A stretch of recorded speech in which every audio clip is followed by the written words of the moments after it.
अच्छी वर्मा का question number 31 बहुत ही बढ़िया सवाल है।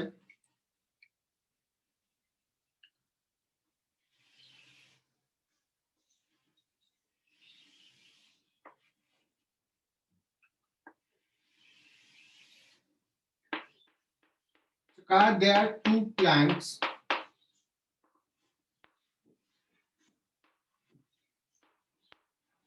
सॉरी एक प्लैंक है कैपिटल एम मास का, उसके ऊपर एक ब्लॉक है, छोटा सा ब्लॉक है एम मास का। दैट मीन्स इसका जो लेंथ है एल, उसके कंपैरिजन में इसका लेंथ बहुत ही छोटा है। कोएफिशिएंट ऑफ फ्रिक्शन कितना दिया हुआ है एक बार देख लेते हैं, किसके बीच में क्या है।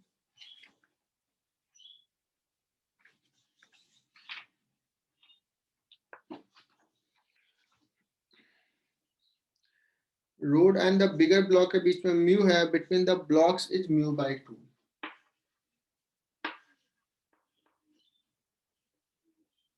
बच्चों दोनों को इनिशियली ना v नॉट वेलोसिटी दे दिया, दोनों को इनिशियली v नॉट दिया है।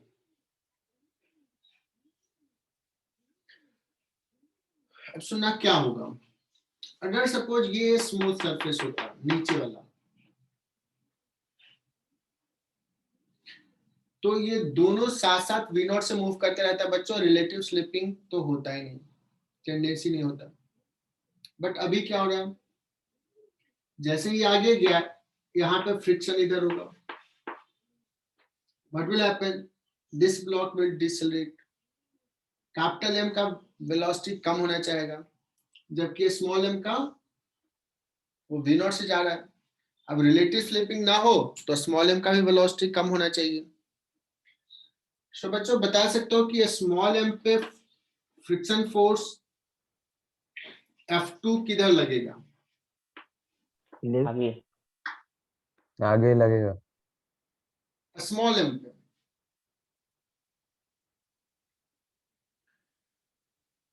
ये से लेफ्ट साइड में लगेगा, लेफ्ट में। कैपिटल एम का वेलोसिटी कम हो रहा है बच्चों, तो ये इसका वेलोसिटी भी कम करना चाहेगा ना कि साथ साथ मूव करना है, तो इसका वेलोसिटी कम कैसे होगा, फ्रिक्शन फोर्स पीछे लगेगा, है ना।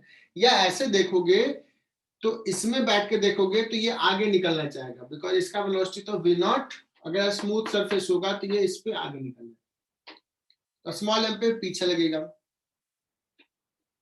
अगर मैं बात करूं कैपिटल एम पे, तो यहां का फ्रिक्शन F1 पीछे और F2 आगे,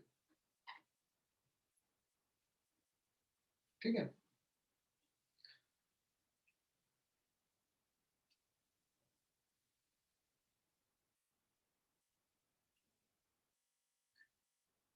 मुझे ना एक्सेलेरेशन निकालना है, क्योंकि ये बच्चों मूव कर रहा है, रिलेटिव स्लिपिंग है, तो फ्रिक्शन जो लगेगा वो काइनेटिक लगेगा,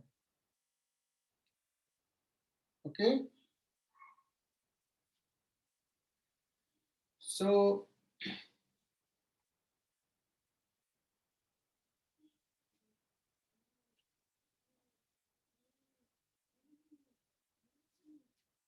ये F2 कितना हो जाएगा, म्यू बाय 2 mg। तो एक्सेलेरेशन ऑफ स्मॉल m कितना होगा with respect to ground, will say that's mu by 2g, और किधर होगा बच्चों, माइनस आई कैप में।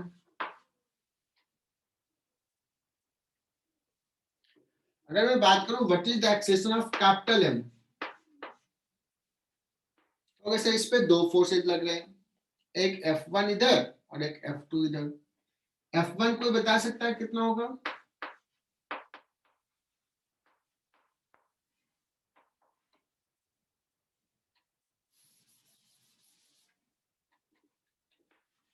F1 हो जाएगा बच्चों mu capital M plus small m into g, और डायरेक्शन हो जाएगा बच्चों इसका minus i cap plus mu by 2 F2 आगे लगेगा mg आई कैप।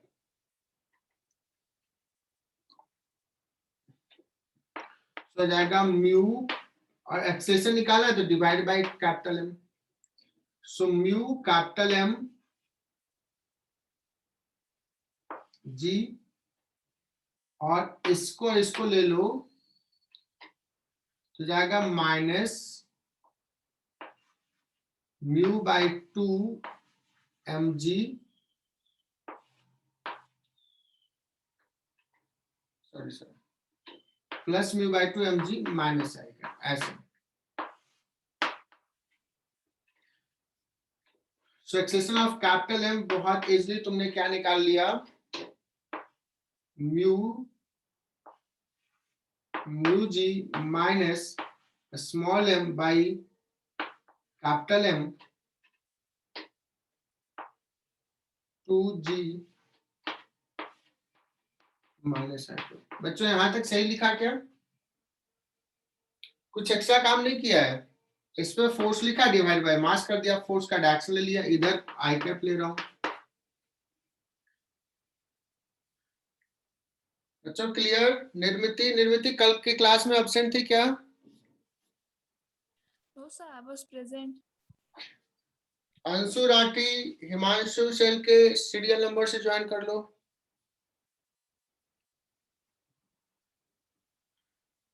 वन सर अंशु है सर। सर वो एक्सीलरेशन ऑफ 6, 7, 8 हाँ बोलो बोलो। सर वो एक्सीलरेशन ऑफ एम के बाद में वो क्लियर नहीं दिख रहा है सर। ये क्लियर नहीं दिख रहा? ये सर उसके लास्ट का टर्म। ठीक है यार, इतना कुछ नहीं है, यहाँ तक लिखो, उसके बाद अपने से लिखो। ये टोटल फोर्स तो पता ही है क्या है फोर्स। Yes sir. सो यहाँ पे लिख रहा हूँ बच्चों, ये कंफर्म करो कि ये आया क्या, म्यू बाय 2g माइनस आई का। अब सबसे पहली बात तो ये कि सर ये हम लोग निकाल क्यों रहे, ये भी सवाल होगा। Mu g plus M by 2 capital M, यहां भी म्यू रहेगा,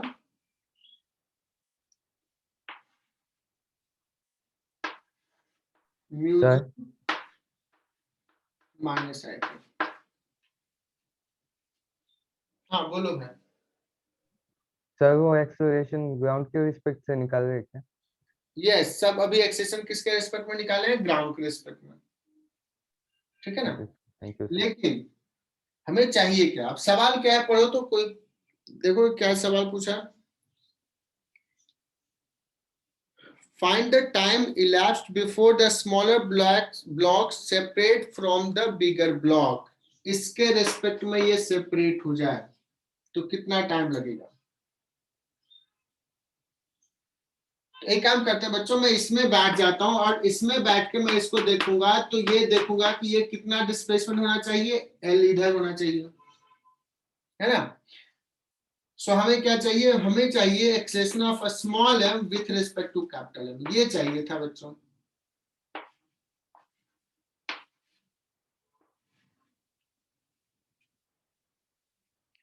इसी के लिए हमने ये दोनों निकाला।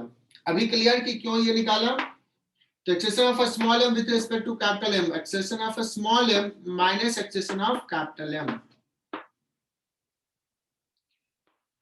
अब ये देखो लिखा हुआ है mu by 2g minus i cap, minus minus plus हो जाएगा, plus mu g plus M by 2m mu g और आई कैप कॉमन ले लो, ये और ये मिलकर हो जाएगा बच्चों mu g by 2 plus m by capital M into 2m। देखो तो कोई कैलकुलेशन मिस्टेक नहीं किया, तो ये सही आ रहा है क्या? म्यू जी बाई 2 कॉमन ले लो, 1 plus small m by capital M, ऐसा कुछ आ रहा है मुझे।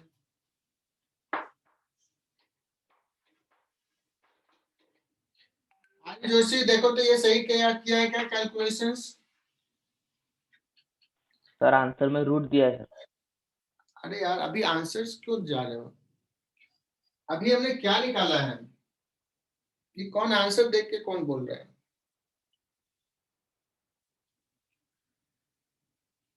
अभी तो जो निकालना सर है हमें तो टाइम निकालना है ना, हिमांशु बोलो। हमें तो टाइम निकालना है ना। हाँ टाइम निकालना है, तो रूट क्यों बोल रहे हो तुम? ये एक्सेशन निकल गया ना। अब क्या कहा है? इसके रेस्पेक्ट में इसका एक्सेशन किधर है? आई कैप में ये देख लिया, इसलिए इसके रेस्पेक्ट में ये किधर जाएगा? आगे जाएगा। अब पूछा है कितने देर बाद सेपरेट हो जाएगा, तो what is initial velocity, initial relative velocity, कोई बता सकता है? 0 0 बिकॉज दोनों का वेलोसिटी v नॉट था, तो इनिशियल वेलोसिटी 0। और कितना डिस्प्लेसमेंट चलना है? l, तो s is equal to half acceleration relative acceleration बच्चों into t square. Clear? Yes. सब देखो, अब आंसर्स देखो, कंफर्म करो कि क्या सर ये करेक्ट है। 2l divide by acceleration of a small m with respect to capital M, जो निकाल चुका है। सर 4l होगा आंसर। बोलो। 4l होगा ना, वहाँ पे वो हाफ AT स्क्वायर का भी हाफ लगेगा ना।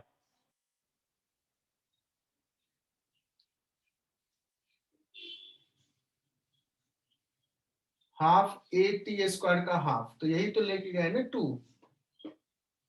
और सर वो एक्सीलरेशन में भी μg/2 है सर। अरे भाई ओजस भाई, μg/2 नहीं है, ये है पूरा, ये पुट करोगे, मैंने नहीं पुट किया है, ये तो मैंने लिखा ना, एक्सेशन सिर्फ इतना लिखा ना ये। हाँ ओके सर, वो पुट करने के बाद बोले। अब देखो, अब मैच कराओ।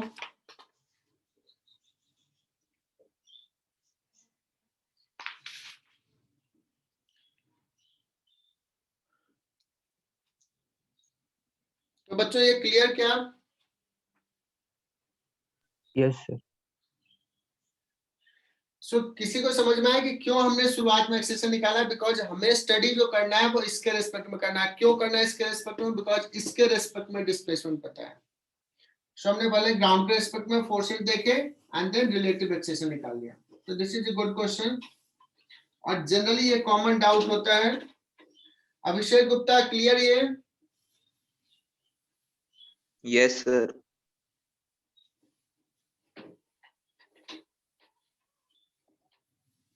चलो बच्चों, तो आगे बढ़ते हैं।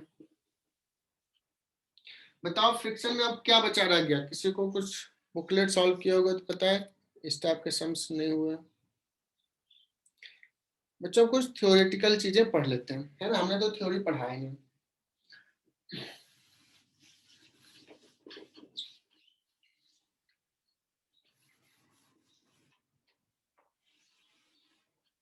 थोड़ी सी थ्योरेटिकल पार्ट। ये रोलिंग फ्रिक्शन कहाँ दिख गया? सर वो मैंने मोबाइल पे देखा था, पढ़ा था मतलब। अच्छा, चलो।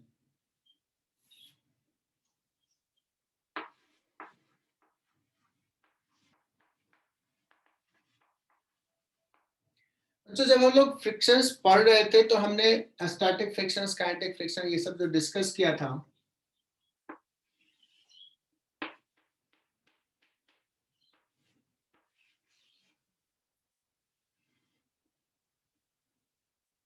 तो जो फ्रिक्शन फोर्स लग रहा था बच्चों, ये F जो था, मान लो काइनेटिक की बात करें,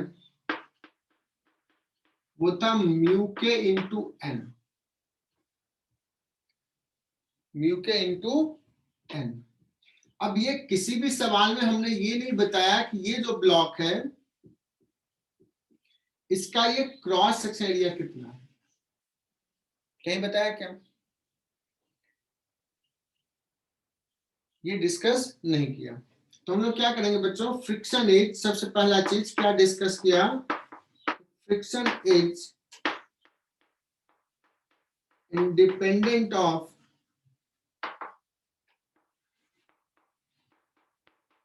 apparent area of,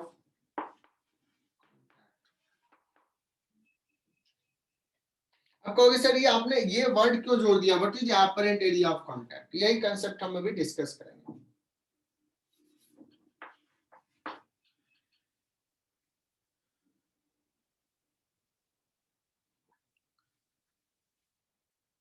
अब बच्चों जैसे मान लो ये ब्लॉक है, अब ये ऐसे रखा हुआ है ना, तो n इक्वल टू कितना है mg, और ये सरफेस मान लो कि हर डायरेक्शन का सरफेस सेम है, तो इसको अगर मूव कराना है तो μ1 μmg फोर्स लगाना पड़ेगा मिनिमम। अगर ये ब्लॉक ऐसे रखा हुआ तो अब जो सरफेस कांटेक्ट में अलग है, बट n इक्वल टू अभी भी mg है। अगर ये सरफेस फिनिश इधर का और इधर का सेम रहेगा तो friction force you will find कि सेम ही होगा। ये अगर ऐसे भी खड़ा और ऐसे स्लाइड कर रहा है तो भी सेम रहेगा। अब किसी को समझ में नहीं आ रहा होगा कि sir what is apparent area of contact, यहाँ पे समझाता हूँ। कोई भी बच्चों जो हम लोग सरफेस की बात कर रहे हैं कि स्मूथ सरफेस है, इनफैक्ट माइक्रो लेवल पे जाओगे तो हर सरफेस रफ सरफेस है, कहीं कहीं तो अप डाउन है, परफेक्टली स्मूथ नहीं हो सकता। बच्चों जो एक्चुअल देखोगे तो ये जो सरफेस है ऐसा कुछ रहेगा बच्चों, ये ब्लॉक देखोगे कुछ पॉइंट्स पे ये टच कर रहा है। एक्चुअली क्या हर पॉइंट पे ये ब्लॉक एक दूसरे सरफेस को टच कर रहा है क्या? No sir. No, sir.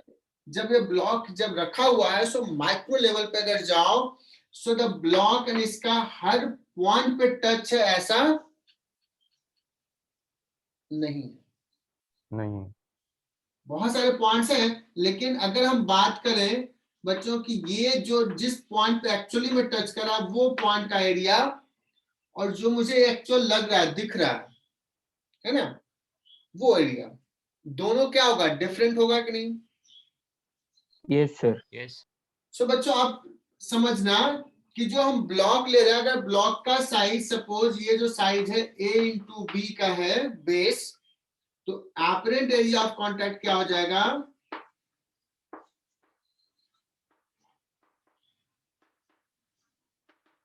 a cross b हो जाएगा, है ना, a इंटू बी हो जाएगा।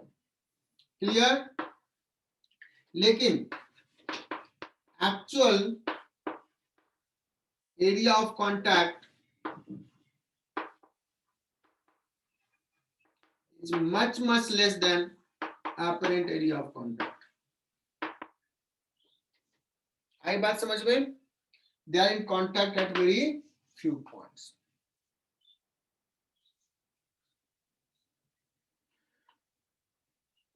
So अगर सवाल जेई ऐसा पूछ दिया कि दो सरफेस के बीच का फ्रिक्शन फोर्स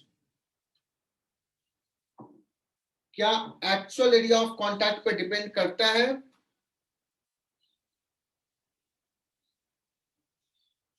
तो तुम्हें कहना पड़ेगा यस। क्योंकि अगर सपोज बच्चों अभी ये 5 पॉइंट पे कांटेक्ट में है, सपोज ऐसे मैं बता रहा हूं, इस पे आयुष बैठ गया,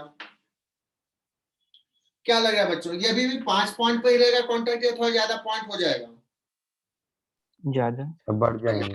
बढ़ जाएगा, लेकिन एक्चुअल एरिया ऑफ कांटेक्ट बढ़ जाएगा, लेकिन अपरेंट एरिया ऑफ कांटेक्ट बढ़ेगा क्या? वो तो वही है। No, sir. इसलिए फ्रिक्शन फोर्स, अब बताओ अगर फ्रिक्शंस की बात करेंगे, इसमें तूने प्रेस कर दिया तो apparent area of contact change नहीं हुआ, बट एक्चुअली में चेंज हुआ, फ्रिक्शन फोर्स चेंज हुआ है। तो कैन वी से दैट कि friction force depends upon actual area of contact? क्या ये theory clear? Yes sir. Yes.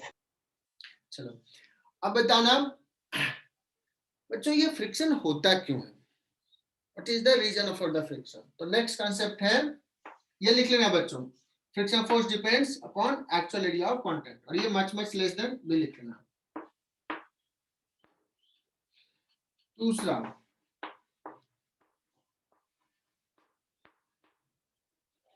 तो सर क्यों फ्रिक्शन लगता है? तो देखो बच्चों, there are two factor for the friction.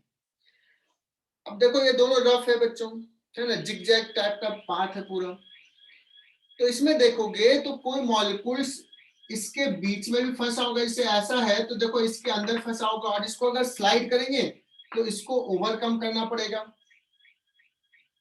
मतलब जो सरफेस में मॉलिक्यूल्स हैं बच्चों, वहां पे कहीं इंटरलॉकिंग भी होगा।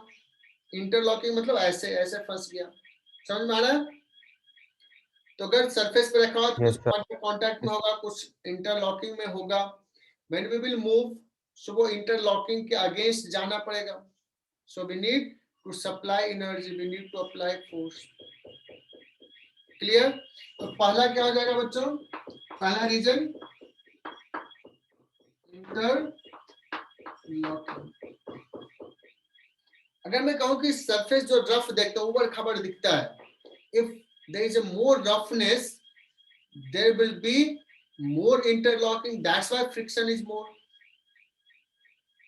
है ना? जिसको अगर हम लोग रफली कहें कि कौन सा ज्यादा रफ है, जैसे तुम ऐसे भी देखते होगे कि जो टायर होता है बच्चों, टायर में, गाड़ी के टायर में देखते हो क्या बहुत स्मूथ बनाता है, एकदम स्मूथ बनाता है। कैसा बनाता है? उसमें ग्रुप्स रहते हैं ना बहुत सारे। Sir, ridges बनाते हैं. Yes, sir. अपने शूज देखो, शूज के जो सोल होते हैं उसके उसमें देखो क्या होता है, कैसा होता है, एकदम Spikes होते हैं कभी कभी. तो वो इसलिए बनाते हैं। और जब पुराना हो जाता है तो वो फ्लैट हो जाता है, तो हम लोग क्या हो जाता है, स्लिप कर जाता है अगर कभी बारिश में निकले तो वो डिजायरेबल नहीं होता है। तो more the roughness, more interlocking, there will be more friction.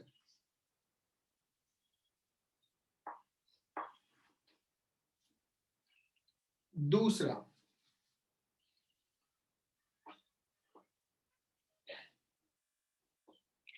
बच्चों एक्चुअली में देखो तो जहां पे ये एक्चुअल कांटेक्ट में है,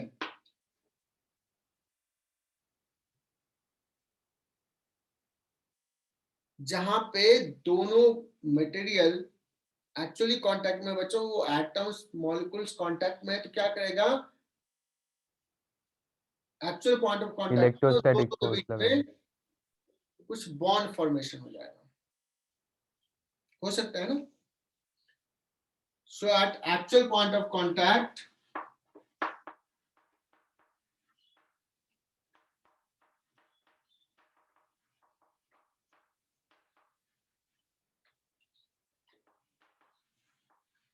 there may be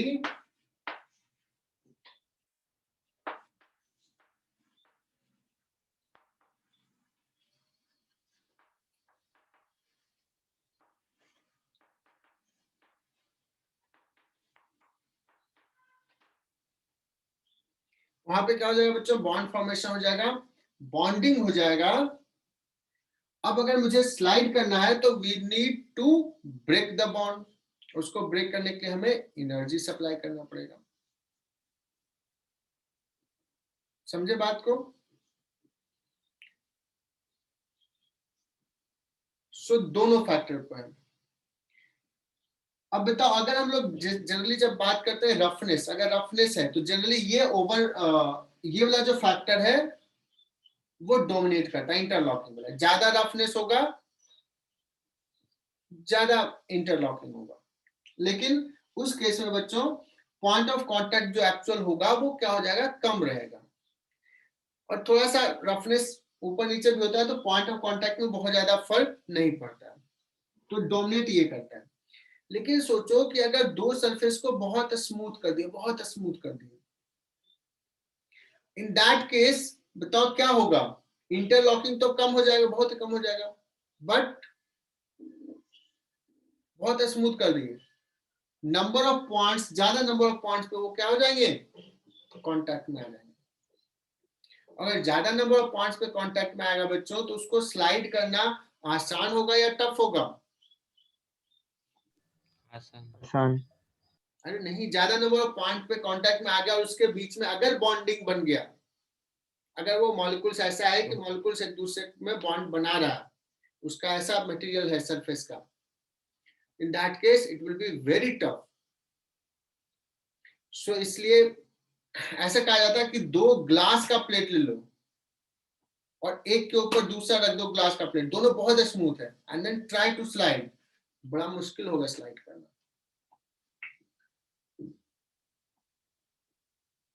परफेक्ट लेगा। ग्लास के जगह पे जनरली आयरन का एग्जांपल लेते हैं बच्चों कि अगर दो आयरन का ब्लॉक है,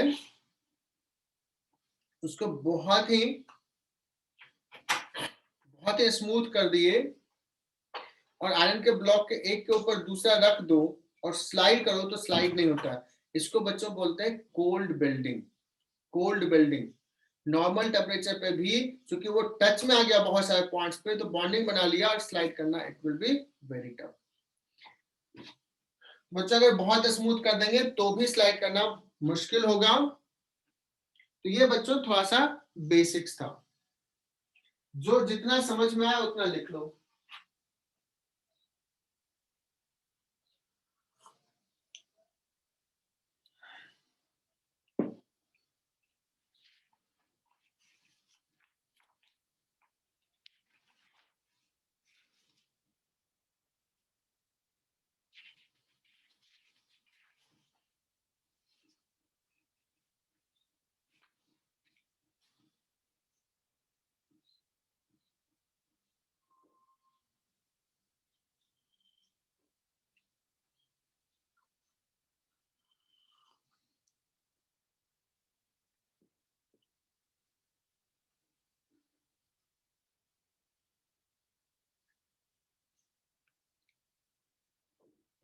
लिख लिया, मिटा दो इसको। अच्छी वर्मा में पढ़ लेना बच्चों, अंडरस्टैंडिंग ऑफ फ्रिक्शन और on the basis of atomic level. तो ये एक्सप्लेन किया, एक बार पढ़ लेना और कुछ समझ में आया और एक्स्ट्रा तो लिख लेना।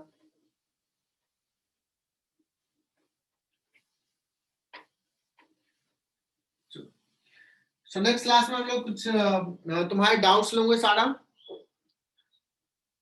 सवाल और भी है इसमें, सवाल तो कम होता नहीं है, बहुत सारे सवाल बन सकते हैं। बट हम लोग आगे बढ़ रहे हैं और नया चैप्टर स्टार्ट कर रहे हैं बच्चों, एंड दैट चैप्टर इज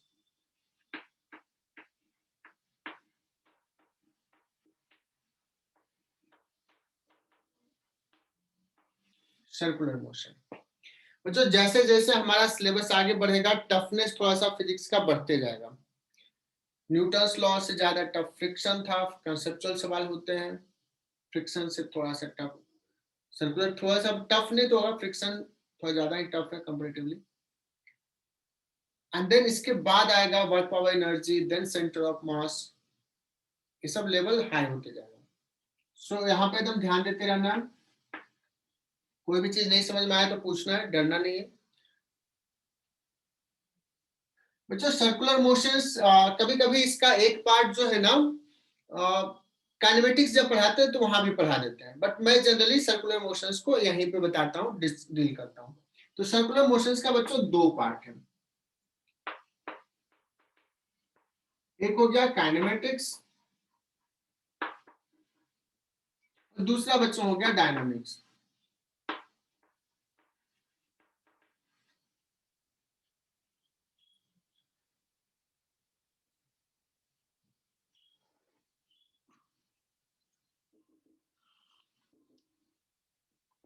बच्चों इसमें डिफरेंस ये है, काइनेमेटिक्स में हम लोग डिस्कस करेंगे कि ऐसा मोशन है तो क्या होगा, ये सारे पार्ट कुछ कुछ डिस्कस करेंगे चीजें जो रिलेटेड होगा काइनेमेटिक्स में हमने फॉर्मूला पढ़ा था उसी से। और डायनामिक्स पार्ट में बच्चों की क्यों एक्सेशन है, कौन फोर्स एक्सेट कर रहा है, जो न्यूटन्स लॉ का एप्लीकेशन है ना। सो कुछ काइनेमेटिक्स पे सवाल होंगे और कुछ न्यूटन्स लॉ के एप्लीकेशंस पे होंगे। तो पहले हम लोग ये डिस्कस कर लेते हैं। बच्चों सर्कुलर मोशंस है तो तुम्हें पता है कि एक सर्किल पे मोशन कर रहा है, और अगर जो सेंटर उसको ओरिजिन ले लिया तो इस केस में स्पेशल केस होगा बच्चों कि उस पार्टिकल का डिस्टेंस उस सेंटर से क्या रहेगा, कांस्टेंट रहेगा। कहोगे सर चेंज क्या कर रहा है, तो क्या चेंज करता है बच्चों, इसका हम कह सकते हैं एंगल चेंज कर रहा है। तो ऐसे सर्कुलर मोशंस को बच्चों या तो हम लोग इसको एक्स कोऑर्डिनेट और वाई कोऑर्डिनेट में रेक्टेंगुलर कोऑर्डिनेट सिस्टम में भी देख सकते हैं, या एक सिस्टम होता है बच्चों that is called polar coordinate system. Okay sir polar coordinate system क्या है। बच्चों पोलर कोऑर्डिनेट सिस्टम में क्या होता है कि एक ओरिजिन होता है और एक रेफरेंस लाइन होता है। अभी कोई भी पॉइंट है तो ये ओरिजिन से कितना दूर पे है और ये रेफरेंस लाइन से कितना एंगल पे है। तो इसमें जो वेरिएबल होता है दो बच्चों, आर और थीटा। और अगर रेक्टेंगुलर कोऑर्डिनेट सिस्टम का है तो तुम्हें पता है दो वेरिएबल है, x and y coordinate planar motion के लिए।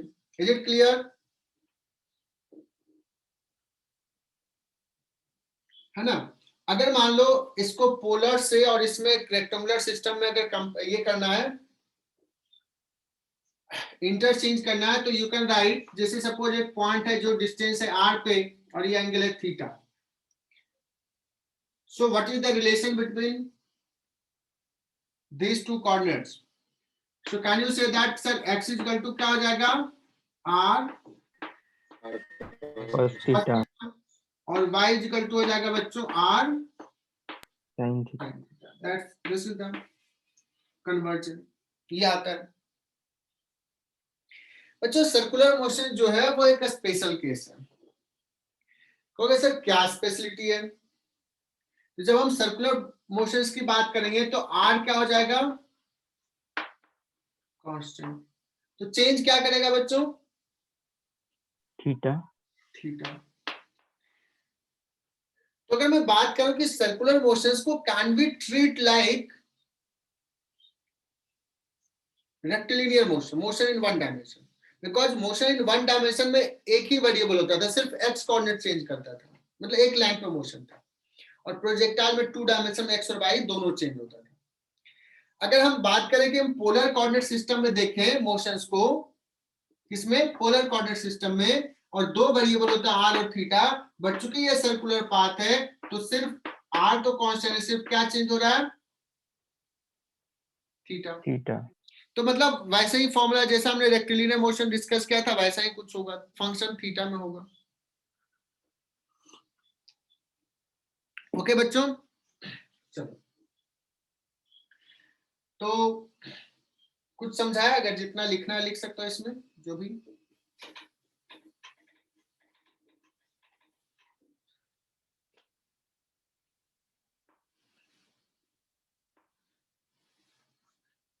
बच्चों ये अगर मैं बात करूं कि रेफरेंस लाइन से इसका एंगुलर पोजीशन थीटा है, तो थीटा को क्या बोलेंगे यहाँ पे?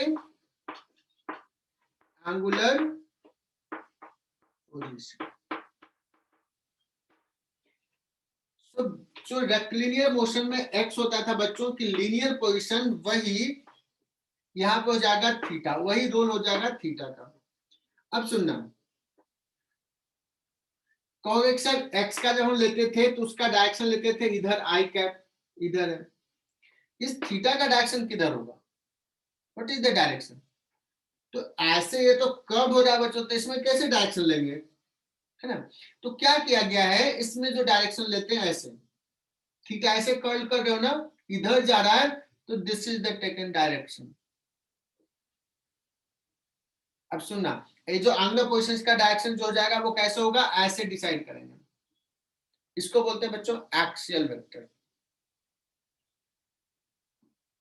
अब बताना, अगर यहाँ पे अभी और कुछ देर बाद ये यहाँ पे चला गया, यहां से हम, तो ये हो जाएगा बच्चों डेल्टा थीटा, ये हो जाएगा एंगुलर डिस्प्लेसमेंट।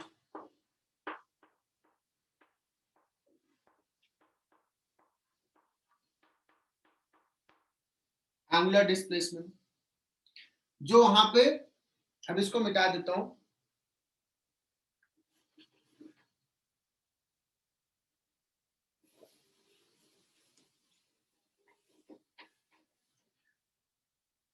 जो वहां पे डेल्टा एक्स लिखते थे डिस्प्लेसमेंट को, अब लीनियर डिस्प्लेसमेंट बोल सकते हैं, यहाँ पे angular displacement.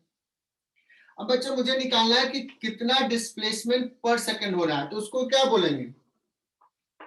Rate of change of angular position, तो delta theta by delta t. Can you tell me कि इसको क्या नाम दे बच्चों? Delta x by delta t को क्या नाम दिया था? वेलोसिटी। Angular velocity. वेलोसिटी। और यहाँ पे चूंकि delta x by delta t था तो एवरेज वेलोसिटी बोल देते थे। तो तुम लोग कहोगे सर इसको नाम देते हैं average angular velocity. Angular velocity, एकदम सही। ये सब सिमिलर होगा, इसलिए हम बहुत ज्यादा इस पर फोकस नहीं करेंगे, तुम लोग समझ जाओगे। अब बताओ डेल्टा टी टेंड्स टू 0 तो क्या हो जाएगा? Instantaneous angular instantaneous angular velocity हो जाएगा बच्चों, इंस्टेंटेनियस एंगुलर वेलोसिटी। ये सवाल तुम फटाफट कर लोगे ये सारे, और इसको डिनोट करते हैं बच्चों ओमेगा से, ओमेगा एंगुलर वेलोसिटी। अच्छा कोई बता सकता है जैसे x का यूनिट था मीटर, तो थीटा का यूनिट क्या है? रेडियन। रेडियन। रेडियन।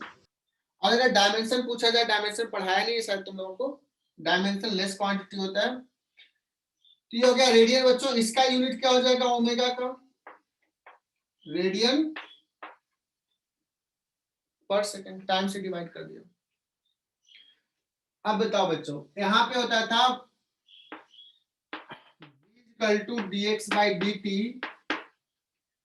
और यहां भी कुछ dv by dt डिसाइड किए थे, rate of change of velocity, इसको बोलते थे एक्सीलरेशन। यहां पे क्या हो जाएगा बताओ? यहां पे एंगुलर एक्सीलरेशन कैसे डिफाइन करेंगे?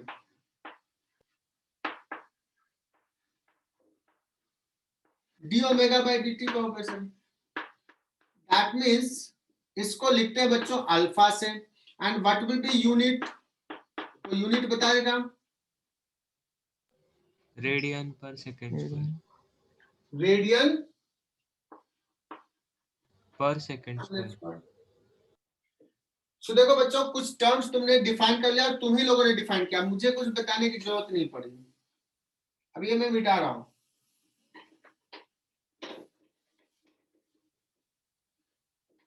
बच्चों हम लोग यहाँ पे कुछ बात किए थे कि अगर सपोज v कांस्टेंट है, अगर v कांस्टेंट है तो डिस्प्लेसमेंट होता है सिंपली v इंटू टी। तो वैसे ही बच्चों अगर कहा जाए कि ओमेगा क्या है? कांस्टेंट है, ओमेगा कांस्टेंट है, तो थीटा एंगुलर डिस्प्लेसमेंट क्या हो जाएगा? Omega into T. यहां पे कहे थे बच्चों कि अगर v कांस्टेंट वेरिएबल है, एक्सेलरेशन है, बट यहां भी एक स्पेशल केस लेते हैं, एक्सेलरेशन कांस्टेंट है। तो तीन फॉर्मूला लिखा था, याद है तुम्हें? पहला था v equal to u plus a t, दूसरा था s equal to plus half a t square, और v square minus u square equal to 2as। बच्चों can you write here formula also in this way कि अगर alpha क्या हो? Constant हो, तो किसी टाइम पे एंगुलर वेलोसिटी ओमेगा को लिख सकते हैं initial angular velocity plus alpha T, है ना? अगर एंगुलर डिस्प्लेसमेंट लिखना है तो मैं नहीं बताऊंगा। अगर हम omega square minus omega not square equal to क्या होगा बच्चों, ये तुम्हें लिखना है। फटाफट इसको कंप्लीट करो, कुछ डाउट आता है पूछना।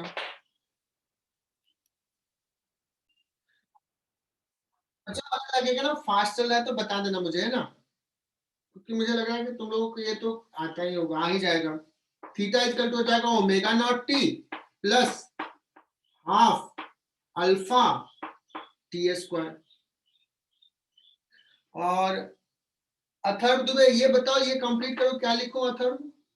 Omega square minus omega not square equal to 2 alpha theta. 2 alpha theta. देखो मुझे पता था तुम लोगों को आता है। चलो तो ये सारे फॉर्मूले क्या मुझे बहुत डिटेल में बताने की जरूरत है क्या? ये याद तुम्हें रट्टा मारना है क्या इसको? हर्षिता, नहीं सर। Harshita no sir. याद हो गया ये? Yes sir. ठीक है। तो बच्चों ऐसे जो सवाल रहेंगे ना, मैं इंटरटेन नहीं करने वाला हूँ, ये तुम खुद ब खुद करोगे। ऐसे फॉर्मूला जैसा जो जैसे ये कर रहे थे वैसे यहाँ पे करना है। यस अंशु बोलो।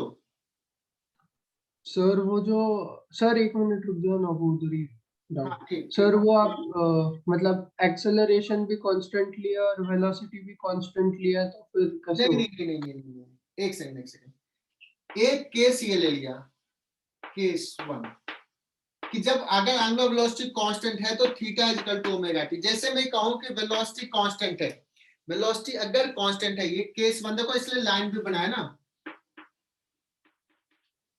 कोई कहेगा 10 मीटर पर सेकंड से चल रहा है कांस्टेंट वेलोसिटी से, 5 सेकंड में कितना जाएगा, तुम कहोगे 50 मीटर।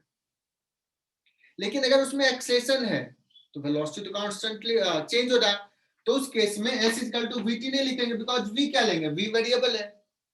तो ये एक केस हो गया और ये दूसरा केस हो गया जब एक्सेलेरेशन कांस्टेंट है। Is it clear? Yes sir. ये हमने अलग केस किया कि अब वेलोसिटी कांस्टेंट नहीं, एक्सेलेरेशन है, लेकिन एक्सेलेरेशन क्या है, कांस्टेंट हो, तो ऐसे लिखेंगे। सो मैं आगे बढ़ूं? Yes sir. Yes sir. तो बच्चों अभी तक हम लोगों ने क्या डिस्कस किया, थीटा को बोलते हैं एंगुलर पोजीशन, एंगल चेंज हो रहा है। उसके बाद मैंने कहा D theta by d T को क्या बोलते हैं, एंगुलर वेलोसिटी, और D omega by d T को बोलते हैं एंगुलर एक्सीलरेशन, है ना। अभी तो हमने फॉर्मूला लिख दिया था कांस्टेंट अल्फा के लिए, लेकिन अगर अल्फा भी वेरिएबल हो तो क्या करते थे, ए अगर वेरिएबल होता था तो क्या करते थे बच्चों, याद है? अगर ए वेरिएबल होता था तो क्या ये 3 फॉर्मूले वैलिड थे? No sir. नहीं था। अच्छा एक चीज और, यहाँ पे बच्चों एक्सेलेरेशन को हमने लिखा था dv बाई dt, इसको ऐसे भी लिखा था क्या, dv by ds। By ds into ds by dt। Yes sir. So v into dv by ds या dv बाई dx, जो भी लिखा। वैसे ही डी ओमेगा बाई dt को अल्फा लिखेंगे, और अल्फा को एक और चीज क्या लिख सकते हैं, ओमेगा इंटू, सॉरी ऐसे, d omega by d theta into d theta by d t. Am I right? ये हो जाएगा omega. So alpha is equal to can be written as omega into d omega by d theta. चलो और क्या लिख सकते हैं बच्चों, अगर सपोज एक्सेलेरेशन अल्फा वेरिएबल है, उस केस में लिखेंगे d omega is equal to alpha d t का इंटीग्रेशन। अगर अल्फा कांस्टेंट है तो बाहर ले लेंगे तो बहुत सारे फॉर्मूले आ जाएंगे, अल्फा अगर कांस्टेंट नहीं है तो ऐसा लिखेंगे। ठीक है, एक आध सवाल कर लेते हैं। Angular position of a particle is given as alpha t minus beta t square.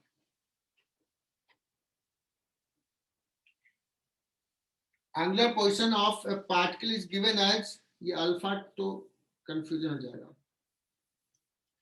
ये लेता हूं a t minus b t square, a and b are constant.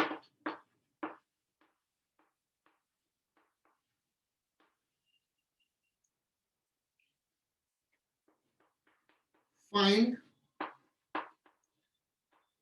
angular velocity at equal to 0। क्या होगा आंसर? आंसर कुछ पूछना चाह रहे हो क्या? No sir. ठीक है, तो हैंड रेज। बच्चों बहुत ही छोटा सा सवाल दिया, बहुत ही बढ़िया। तो सर एंगुलर वेलोसिटी निकालना है, ठीक है यार, D theta by d T कर दिया, क्या हो जाएगा, a माइनस 2bt। ठीक है, अब कह रहा है टीज करो 0 पे, तो टीज करो 0 पुट कर दो, a हो जाएगा। मैं कहूंगा बच्चों कि फाइंड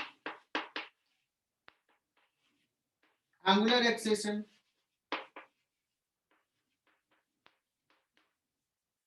फाइंड एंगुलर एक्सेलेरेशन, क्या कहोगे?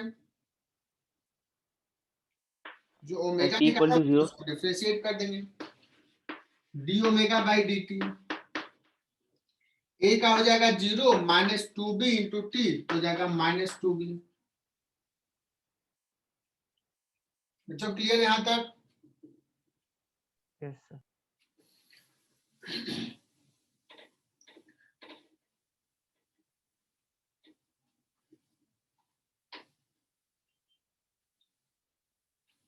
सर्कुलर मोशंस के बहुत सारे एग्जांपल्स हैं बच्चों।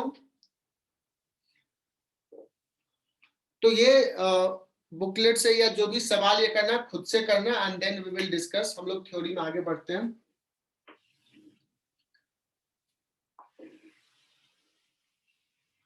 मैंने हिंट दे दिया, you can solve by yourself. अच्छा, मुझे निकालना है इसके, अगर कोई पार्टिकल सर्कुलर मोशंस कर रहा है,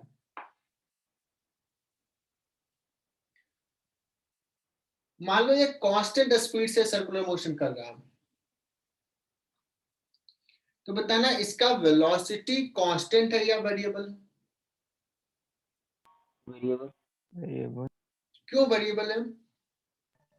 डायरेक्शन चेंज हो रहा है सर। डायरेक्शन चेंज हो रहा है। यस, शाबाश ने बहुत सही बताया, डायरेक्शन चेंज हो रहा है, इसलिए वेलोसिटी, लीनियर वेलोसिटी जो है वो वेरिएबल है। लेकिन अगर मैं बात करूं एंगुलर वेलोसिटी का, सो एंगुलर वेलोसिटी कांस्टेंट होगा या वेरिएबल होगा? तो जस्ट गेस करना है बच्चों कि क्या डायरेक्शन चेंज हो रहा है, ऐसे जा रहा है, ऐसे जा रहा है, तो बताओ एंगुलर वेलोसिटी का डायरेक्शन किधर है? इधर। थीटा का डायरेक्शन इधर, तो एंगुलर वेलोसिटी का भी डायरेक्शन ये है। तो theta, angular velocity, angular acceleration, ये सारे जो वेक्टर्स हैं हम लोग कहेंगे ये एक्सियल वेक्टर है।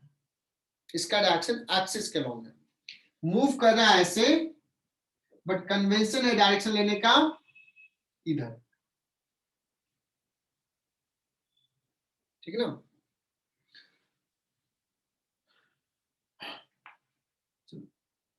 अभी मान लो बच्चों ये डेल्टा थीटा है ना,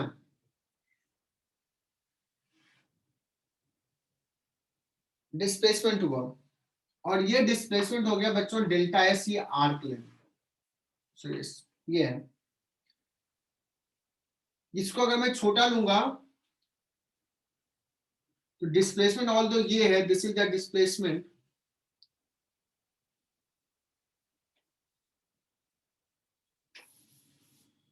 सो थीटा और ये आर्क लेंथ में क्या रिलेशन था बच्चों? एस अपॉन आर, ऐसे बोलेंगे ना, ये वाला एस, ठीक है, आर्क लेंथ अपॉन रेडियस। अगर मैं बात करूं कि what is relation between angular velocity and linear speed, तो बच्चों ये जो s है वो डिस्टेंस टेबल होगा ऐसे, so ds by d t into 1/r, चूंकि r तो कांस्टेंट है बाहर आ जाएगा। So can we relate this to like omega is equal to, ये हो जाएगा बच्चों लीनियर स्पीड अपॉन r। बहुत ही इंपॉर्टेंट रिजल्ट हमने निकाला बच्चों, omega is equal to v upon r। Is it clear?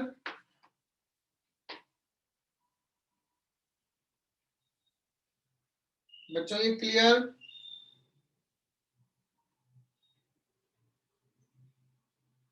कोई तो बोले? Yes sir. चलो, बहुत सारे बच्चों ने थम्स अप किया कि यस सर।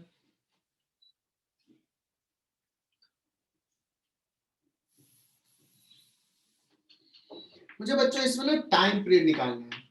मान लो कि ओमेगा जो है वो है कांस्टेंट, या कहें कि ओमेगा कांस्टेंट है, मतलब वी भी कांस्टेंट होगा, तभी ओमेगा कांस्टेंट होगा। So what is time period in this case?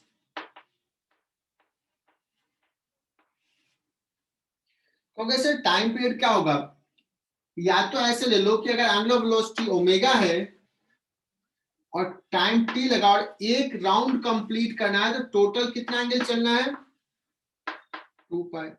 जब 2 पाई चलेगा तो उसी को बोलेंगे बच्चों टाइम पीरियड, तो वो we denote it by capital T.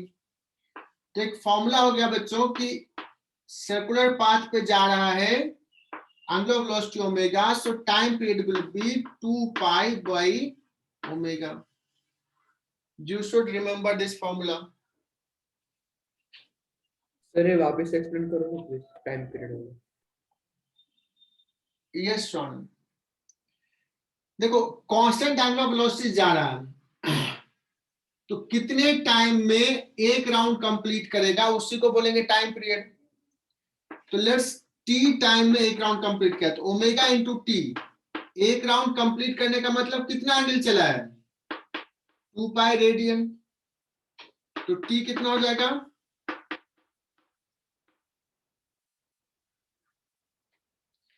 या कोई कहेगा ऐसे भी टाइम पीरियड कि अगर इसका स्पीड कांस्टेंट है, स्पीड कांस्टेंट है, तो एक राउंड चलने के लिए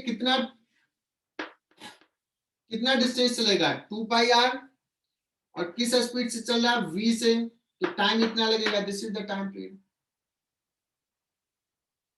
क्लियर? और देखो यस सर। पाई आर को ही ओमेगा कहते हैं, तो ये फ्रीक्वेंटली यूज में आएगा ये टर्म, तो ये ध्यान में रखना।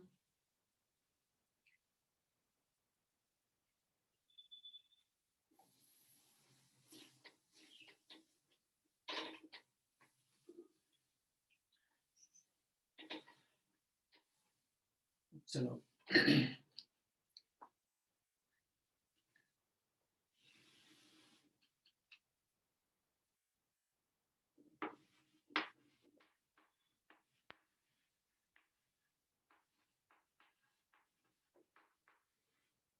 बच्चों मैं थोड़ा सा स्पेशल केस डिस्कस करता हूं। पहले special case, uniform circular motion. इसका मतलब क्या होगा कि particle is moving with uniform speed, velocity तो यूनिफॉर्म होगा नहीं। इसका मतलब क्या हो जाएगा, स्पीड जो है दैट इज कांस्टेंट। बच्चों क्या वेलोसिटी कांस्टेंट है? लोगों का नहीं।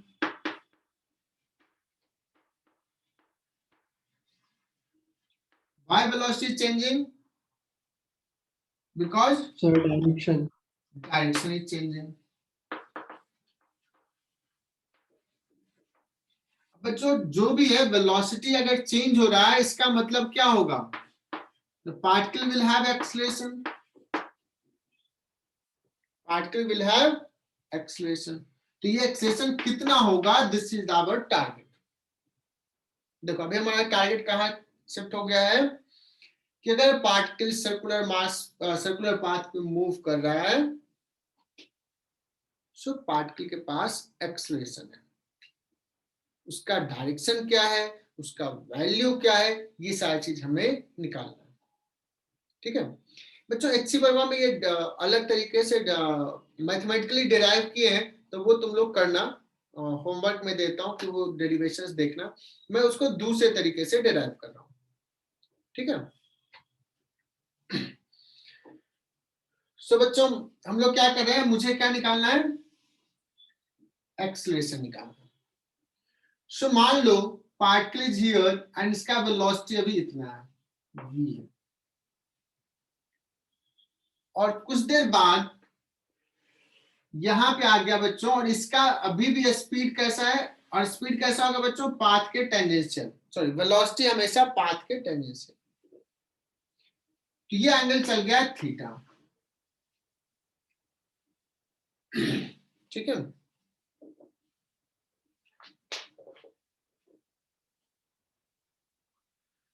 अगर मैं बात करूं, इस दोनों को मिला दिया बच्चों, ये मिला, तो ये आर्क लेंथ जो हो जाएगा वो हो जाएगा डिस्प्लेसमेंट। आर्क लेंथ नहीं, सॉरी ये लाइन, ये ब्लू कलर से दिखाया, जो आर्क लेंथ से थोड़ा सा कम है। ये हो गया बच्चों डेल्टा एस सपोज ये वाला पार्ट।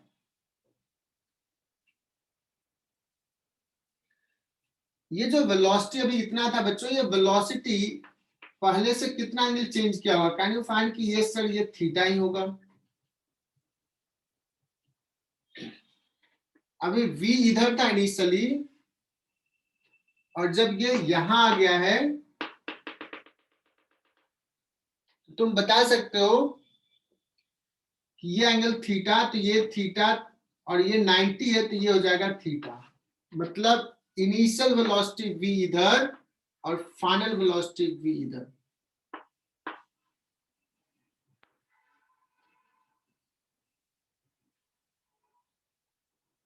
इसको मान लो कि मैं ले लेता हूं v1 वेक्टर, चूंकि वेक्टर अगर लिखूंगा, और इसको ले लेता हूं v2 वेक्टर।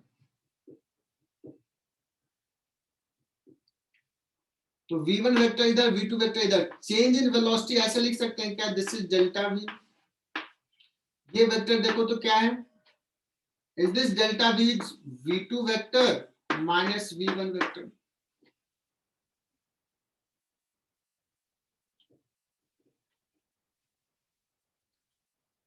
बच्चों ये क्लियर हुआ क्या कि ये इनिशियल वेक्टर का डायरेक्शन है वेलोसिटी वेक्टर, और ये बाद का है डेल्टा टी टाइम में गया। और मेरा टारगेट है बच्चों निकालना है एक्सेलरेशन।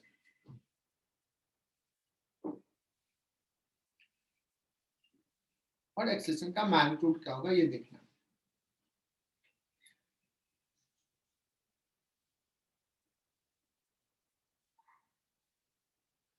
ये ट्रायंगल और ये वाला ट्रायंगल, ये दोनों ट्रायंगल बच्चों सिमिलर ट्रायंगल है क्या?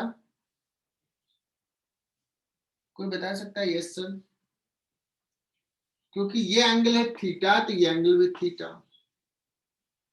और ये देखो, ये भी स्पीड कांस्टेंट है, तो ये लेंथ और इक्वल टू ये लेंथ है, और ये भी रेडियस ही है, तो ये लेंथ इक्वल टू ये लेंथ है। So this two triangles are similar और नॉट? ये जो आइसोसेलेस ट्रायंगल है। सर हाँ बोलो। सर वो V1 और V2 तो अलग है ना सर, तो चेंज हो सकता है ना फिर? वेक्टर अलग है। मैंने देखो ना लिखा शुरुआत में क्या कहा है, स्पीड क्या है? कांस्टेंट। सो वेक्टर अलग है, इसलिए v1 v2 लिख लिया, लेकिन मैग्नीट्यूड दोनों का क्या है? सेम है। बताओ clear? Yes sir, thank you.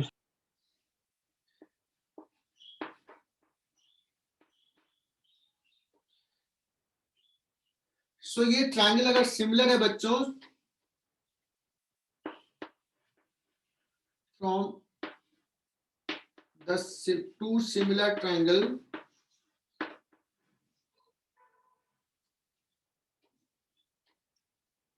देखना ऐसे लिख सकते हैं डेल्टा एस अपॉन आर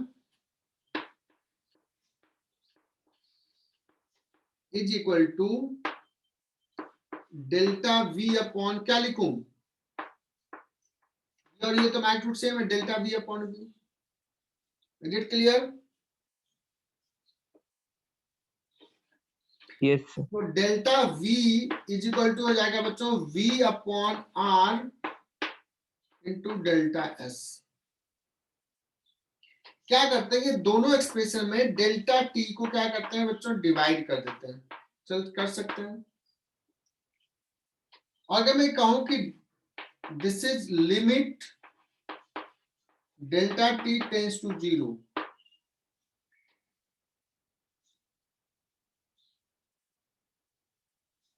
तो ये क्या हो जाएगा? Limit delta t tends to 0, तो डीवी बाई डी टी, ये क्या हो जाएगा बच्चों? एक्सेलरेशन हो जाएगा, है ना?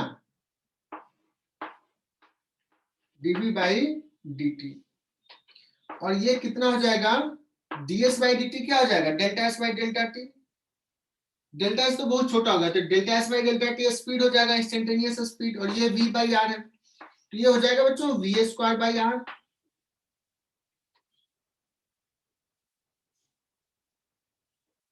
बच्चों ये क्लियर हो रहा है क्या? तो इस केस में एक्सलेशन जो आ गया वो क्या आ गया, वी स्क्वायर बाई आर आ गया acceleration. Let's talk about direction, ये तो माइक्रो है बच्चों। देखो अगर कोई एंगल थीटा है तो ये एंगल 90 डिग्री से थोड़ा सा कम होगा, लेकिन अगर ये थीटा टेंस टू 0 होगा तो देखो ये डायरेक्शन कैसा होगा, ऑलमोस्ट 90, ऑलमोस्ट 90। तो थीटा मतलब इंस्टेंटेनियस की बात करें तो इंस्टेंटेनियस में जो एक्सेलेरेशन हो रहा है वेलोसिटी के चेंज के कारण वो किधर हो रहा है, वेलोसिटी के परपेंडिकुलर। तो ये जो एक्सेलेरेशन होगा बच्चों, जो एक्सेलेरेशन डिफाइन किया, this acceleration will B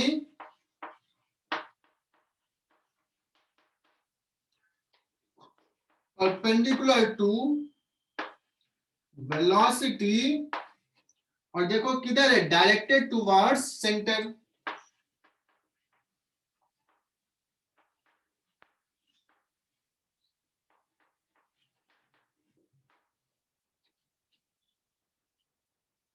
So, ये जो वेलोसिटी और एक्सेलेरेशन हो रहा है बच्चों वो कैसा है, वेलोसिटी के परपेंडिकुलर है और डायरेक्टेड टुवर्ड्स सेंटर है।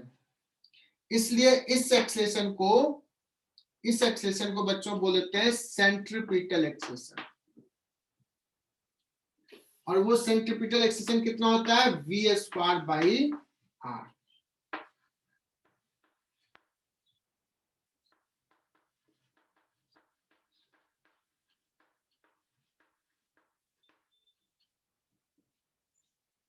सर वो नीचे स्टेटमेंट क्या लिखी एक्सेलरेशन के बाद, Acceleration will be perpendicular to velocity, directed towards center.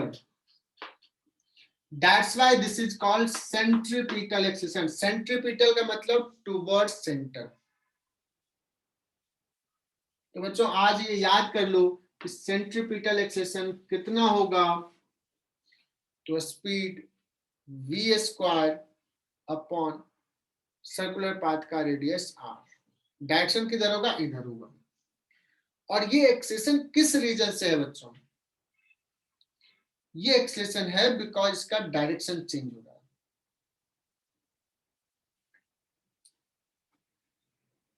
Because इसका डायरेक्शन चेंज हो रहा है।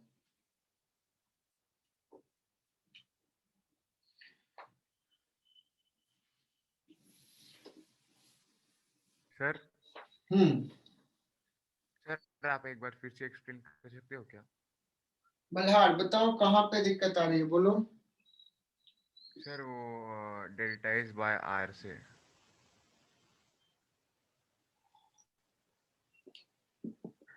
ये जो डेरिवेशन किया हमने, क्या किया, ये ट्रायंगल और ये ट्रायंगल सिमिलर।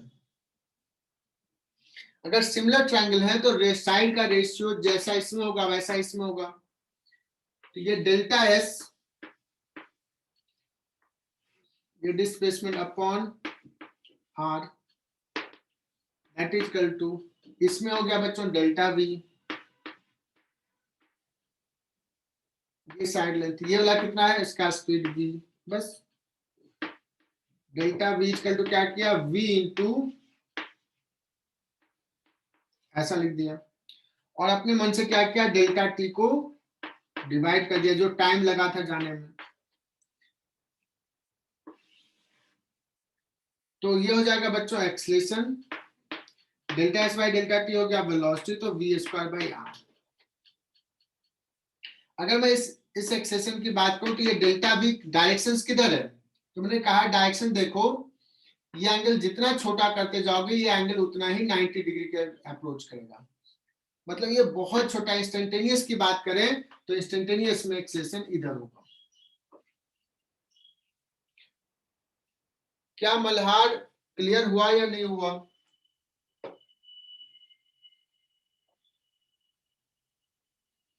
सो मैं कंक्लूजन ड्रॉ करता हूं और वहां पे क्लैरिटी नहीं आया तो बताना।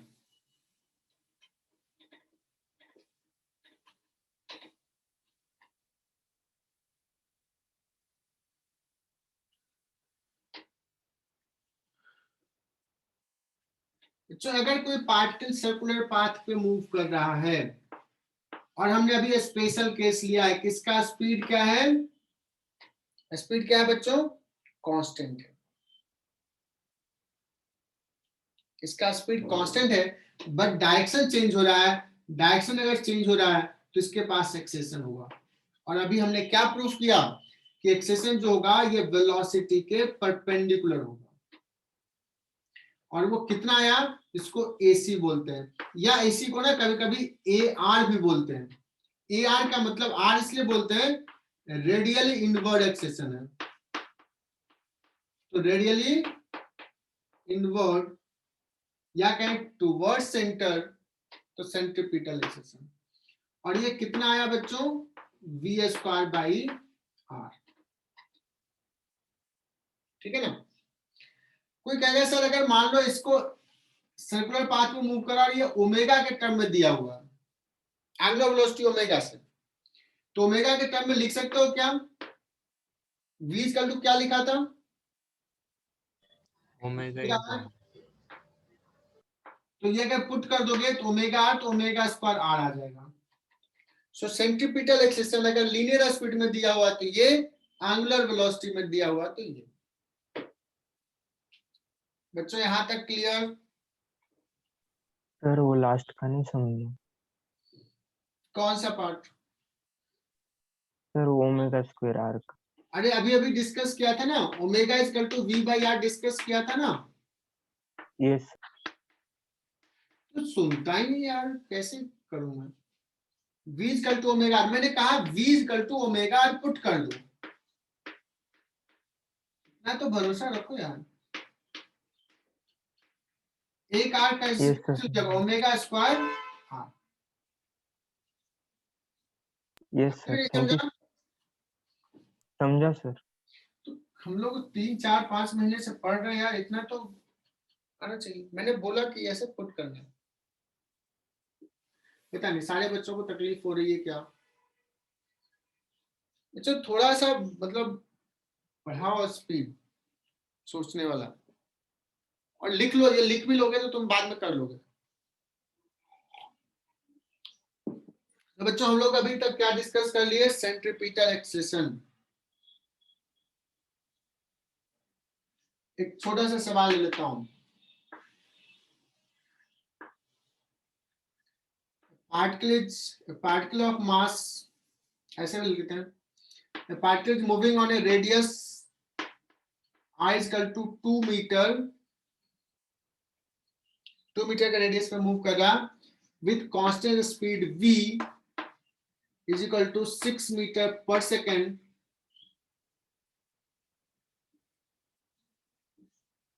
6 metre per second. Then find, पहला सवाल, then find angular velocity।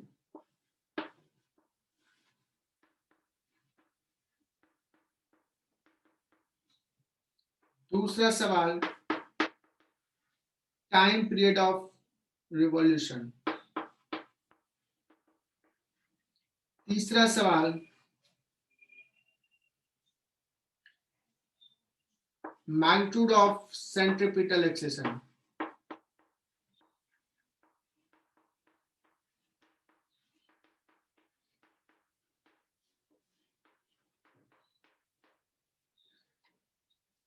सो इसका जवाब देगा कौन देगा, निर्मिति देवरे। What is angular velocity, the particle is moving on a circular path of radius r with a speed constant 6 meter per second। what is angular velocity, निर्मिति। Yes. Angular velocity कितना होगा,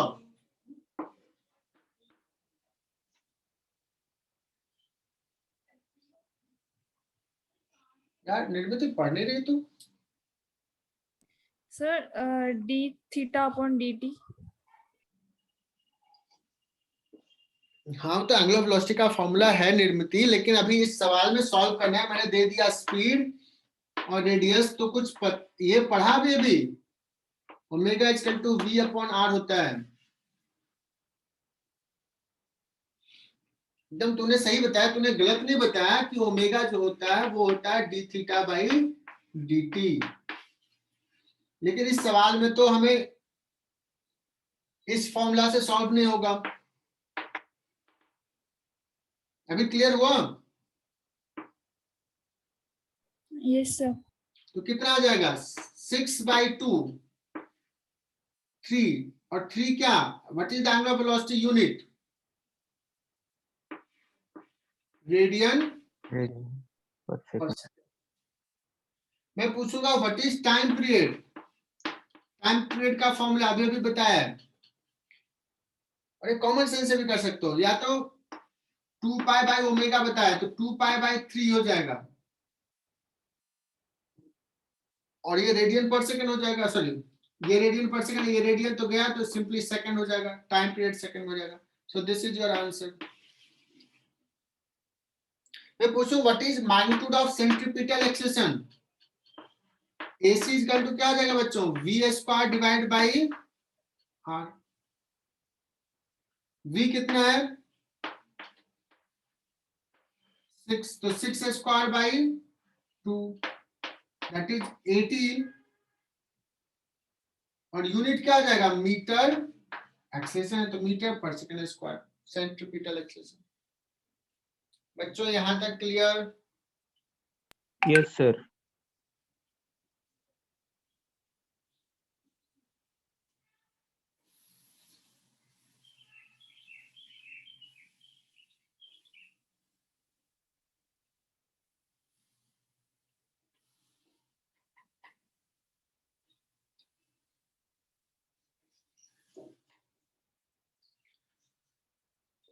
तो बहुत ही इंपॉर्टेंट चीज पढ़ाने वाला हूं अभी।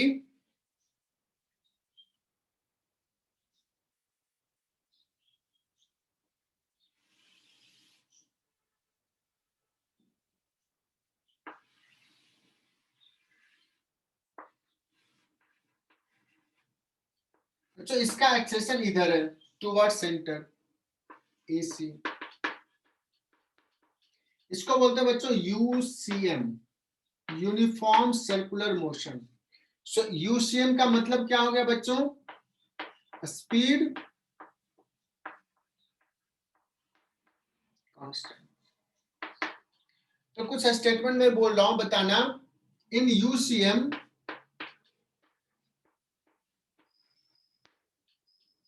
पहला ऑप्शन जो सही है बताना, speed of the particle will be constant.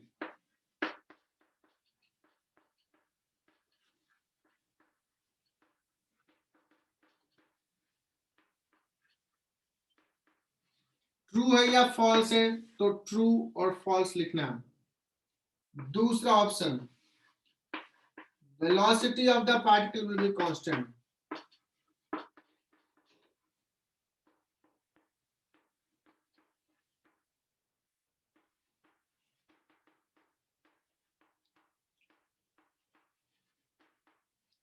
बच्चों इसमें बताना ट्रू है या फॉल्स है।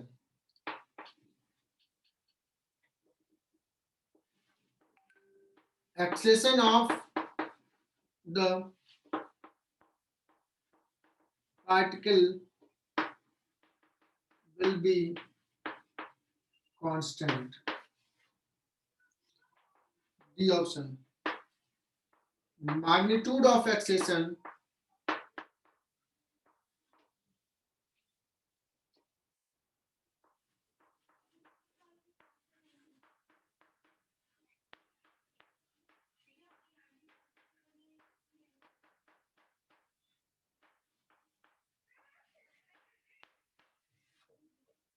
चौथा। पांचवा,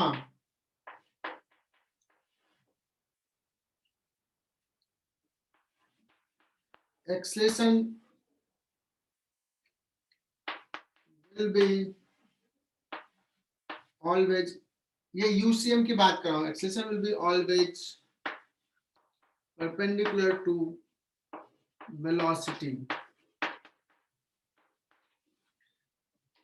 So starting from किससे मैं स्टार्ट करूं बच्चों? चलो नीचे से ही। आयुष शिरोडे, आयुष भाई, Yes, sir. पहला ऑप्शन ट्रू है या फॉल्स है? True. ट्रू। आयुष के बाद नंबर आता है Yash Sawant. Yash, velocity of the particle will be constant, क्या होगा? False.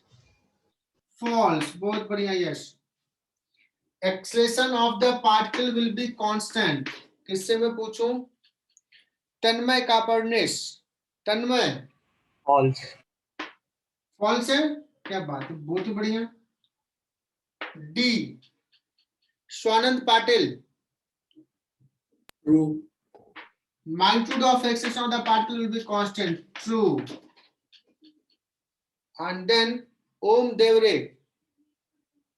Acceleration will be always perpendicular to velocity in UCM. क्या होगा?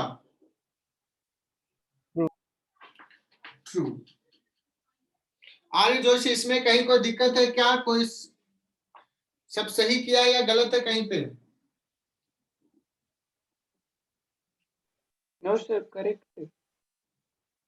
करेक्ट है, चलो तो मान लेते हैं बात करेक्ट है। अब देखो इसमें जो मेन चीज हमें बताना था बच्चों कि एक्सेलेरेशन ऑफ द पार्टिकल जो है वो कांस्टेंट नहीं है। क्यों नहीं कांस्टेंट एक्सेलेरेशन? बिकॉज यहाँ पे इधर है तो यहाँ पे इधर है तो यहाँ पे इधर है, डायरेक्शन चेंज हो रहा है। और इसमें कंफ्यूजन मतलब इसका गलती तुम सुधार सकते हो डी ऑप्शन पढ़ के। ये अगर ऑप्शन देख लिया तो तुम्हें क्लिक कर जाएगा यस सर ये गलत है। मैग्नीट्यूड कांस्टेंट है बट डायरेक्शन चेंज होने के कारण एक्सेलेरेशन भी वेरिएबल।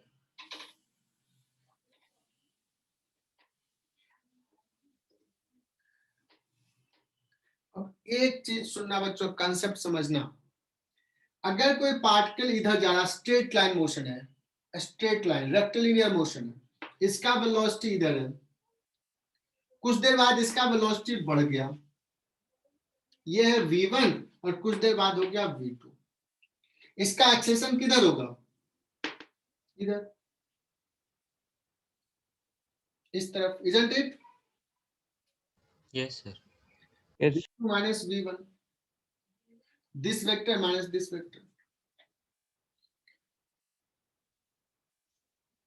ठीक है? तो ये वाला वेक्टर हो जाएगा, ये चेक करोगे, यही बढ़ गया ना, ये डेल्टा v हो गया। एक्सेलेरेशन इधर, अगर स्पीड कम भी हो रहा तो एक्सेलेरेशन जस्ट वेलोसिटी के अपोजिट होगा। मतलब अगर पार्टिकल का मोशन स्ट्रेट लाइन में है बच्चों तो एक्सेलेरेशन बच्चों उसी डायरेक्शन में होगा, उसी लाइन के अलोंग।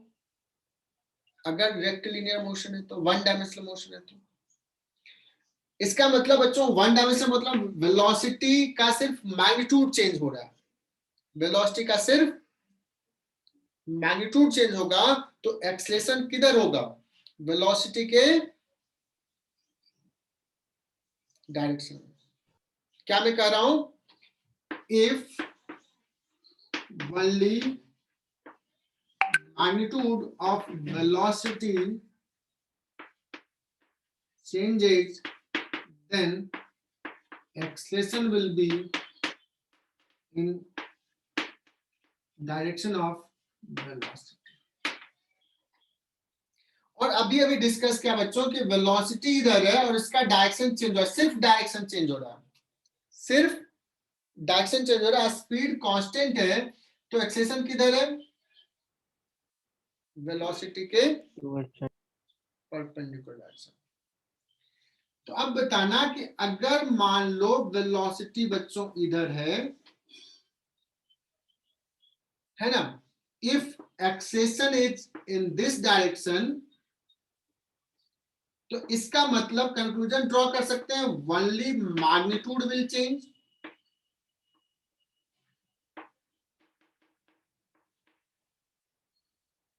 ये जो एक्सेलेरेशन वेलोसिटी के अलोंग वाला क्या करेगा बच्चों? वेलोसिटी के मैग्नीट्यूड को चेंज करेगा, डायरेक्शन को चेंज नहीं करेगा। तो क्लियर दिख रहा है? अभी अभी हमने क्या पढ़ा कि अगर वेलोसिटी इधर है और एक्सेलेरेशन इसके परपेंडिकुलर है बच्चों, तो इसको लिखते हैं ए पैरेलल और इसको लिखते हैं ए परपेंडिकुलर। तो ये क्या करेगा? ये अभी क्या करेगा? Only direction will change.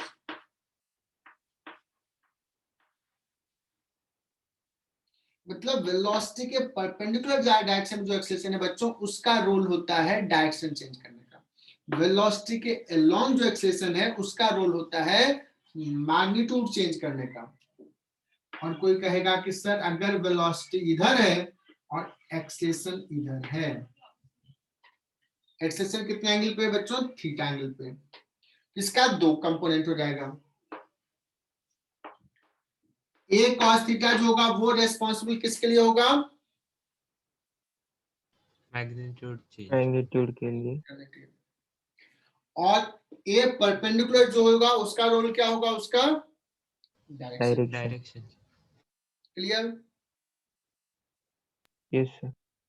सो बच्चों ये हो गया a parallel that is equal to a cos theta, और ये करेगा change magnitude, it will change magnitude. और ए साइन थीटा जो है वो करेगा डायरेक्शन चेंज। अब बच्चों ए पैरेलल को हम कह सकते हैं कि this is rate of change of speed.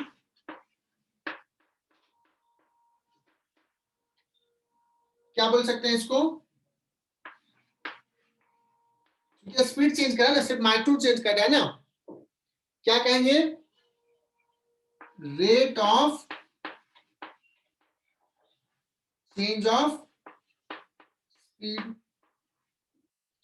और स्पीड को कैसे लिखते हैं बच्चों? ये वेलोसिटी है तो वेलोसिटी के मैग्नीट्यूड को बोलते हैं। बस 2 मिनट और पढ़ाऊंगा, उसके बाद छोड़ दूंगा। बहुत इंपॉर्टेंट चीज यहाँ पे बताने वाला हूं। मैंने कोशिश किया है समझाने का कुछ चीजें, तो अभी मैं जो बताना चाह रहा हूं बच्चों, ये हो गया non uniform circular motion. Non uniform circular motion, इसका मतलब मैं क्या कहना चाह रहा हूं बच्चों? स्पीड कांस्टेंट या speed variable? Speed variable. Speed variable, speed change होगा। तो अगर बच्चों स्पीड चेंज होगा तो इसका वेलोसिटी अभी इधर है, वेलोसिटी अगर चेंज हो रहा है बच्चों तो इसके पास कौन सा एक्सेलेरेशन होगा? सिर्फ सेंटीपिटल होगा या सिर्फ पैरेलल एक्सेलेरेशन होगा या दोनों होगा? दोनों होगा। क्या बच्चों ये सबको रियलाइज हो रहा है कि अगर सर्कुलर पाथ पे मूव कर रहा है और उसका स्पीड भी चेंज हो रहा है, सो पार्टिकल का जो नेट एक्सेलेरेशन होगा एक कंपोनेंट इधर होगा और उसको बोल देते हैं बच्चों पैरेलल की जगह टेंजेंशियल, बिकॉज सर्कल में दिखा रहा है वेलोसिटी अलोंग। तो क्या बोलेंगे उसको? टेंजेंशियल। ये जो टेंजेंशियल एक्सेलेरेशन है वो क्या करता है बच्चों? मैग्नीट्यूड चेंज करता है या डायरेक्शन? मैग्नीट्यूड। तो इस टेंजेंशियल एक्सेलेरेशन को कह सकते हैं कि this is rate of change of speed, this is rate of change of speed. और ये सेंट्रीपिटल एक्सेलेरेशन जो होता है बच्चों, ये क्या होता है? इसका काम क्या है? डायरेक्शन चेंज करना। और अगर हम नेट एक्सेलेरेशन की बात करें तो नेट एक्सेलेरेशन कितना हो जाएगा? नेट एक्सेलेरेशन जो हो जाएगा बच्चों, ये टेंजेंशियल और ये centripetal, this is the net, a net. Is it clear? So बच्चों नेट एक्सेलेरेशन जो हो जाएगा पार्टिकल का, वो क्या हो जाएगा? AT square plus AC square का root. Is it clear?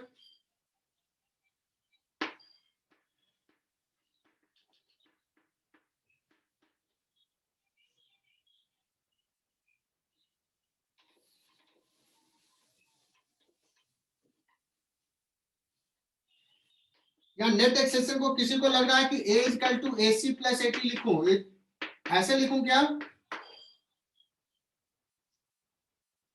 Sir नहीं। अगर मैं पूछूं कि नेट एक्सेलेरेशन वेलोसिटी से थीटा एंगल बना रहा है तो tan theta is equal to क्या लिखेंगे? नेट एक्सेलेरेशन वेलोसिटी से थीटा एंगल बना रहा है या टेंजेंशियल डायरेक्शन से, तो tan थीटा क्या हो जाएगा? tan theta AC upon AT। Upon 80। बच्चों नेक्स्ट क्लास जो है ना, मैं इसी नॉन यूनिफॉर्म को एक्सप्लेन करूंगा फिर से। क्योंकि तुम लोग बहुत सारा थ्योरी हो गया तो थक भी गए होगे। सो ये जो लास्ट में बता रहे थे ना, ये बड़ा इंपॉर्टेंट है, इसको एकदम अच्छे से समझना है। चलो बच्चों, सो योर टारगेट इज कि अगर एचसी वर्मा है तो एचसी वर्मा से, या बुकलेट है तो बुकलेट से 3-4 पेज पढ़ के रखना है, सर्कुलर मोशन सेल्फ स्टडी करना। ठीक है, बाय बच्चों।